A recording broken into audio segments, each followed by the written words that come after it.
ప్రస్తుతం ప్రపంచంలో మేటి బ్యాటర్లలో ఒకటిగా గుర్తింపు తెచ్చుకున్న విరాట్ కోహ్లీ కెరీర్ ఆరంభంలో కాస్త ఇబ్బంది పడ్డాడు. క్రమక్రమంగా తన నైపుణ్యాలను మెరుగుపరుచుకుంటూ సీనియర్లు ఇచ్చిన సలహాలు సూచనలు పాటిస్తూ స్టార్ బ్యాటర్గా ఎదిగాడు.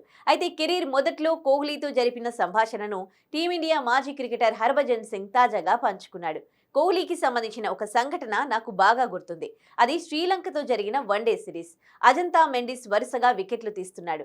అప్పుడు క్రీజ్లోకి వచ్చిన కోహ్లీ స్వేచ్ఛగా ఆడి అర్ధశతకం చేశాడు. మ్యాచ్ తర్వాత అతను నన్నొచ్చి నేను ఎలా ఆడాను అని అడగ్గా బాగా ఆడావు అని చెప్పా. కానీ కోహ్లీ నేను అవుట్ కాకుండా మరిన్ని పరుగులు చేయాల్సింది అన్నాడు. అప్పుడు అతడి యాటిట్యూడ్ నాకు నచ్చింది. అలాగే కోహ్లీ టెస్ట్ క్రికెట్ విషయానికొస్తే ఈ ఫార్మాట్లో అతని అరంగేట్రం వెస్టిండీస్ పై జరిగింది. విండీస్ పేసర్ ఫిడెల్ ఎడ్వర్డ్స్ 2 ఇన్నింగ్స్లోనూ షార్ట్ బాల్తో కోహ్లీని బోల్తా కొట్టించాడు. దీంతో అతడు తీవ్ర నిరాశకు గురయ్యాడు. సరిగ్గా బ్యాటింగ్ చేయలేనా అనే అనుమానాలు పెంచుకున్నాడు. అప్పుడు నేను కోహ్లీతో నీకు టెస్టుల్లో 10,000 రన్స్ చేయగలిగే సత్తా ఉంది. నువ్వు దీన్ని పూర్తి చేయకపోతే అది తప్పే అవుతుంది అని కోహ్లీతో చెప్పానని హర్భజన్ సింగ్ గుర్తు చేసుకున్నాడు. ఇక విరాట్ ఇప్పటి వరకు 113 టెస్టుల్లో 8,848 రన్స్ చేశాడు. ఇందులో 29 సెంచరీలు, 30 హాఫ్ సెంచరీలు ఉన్నాయి.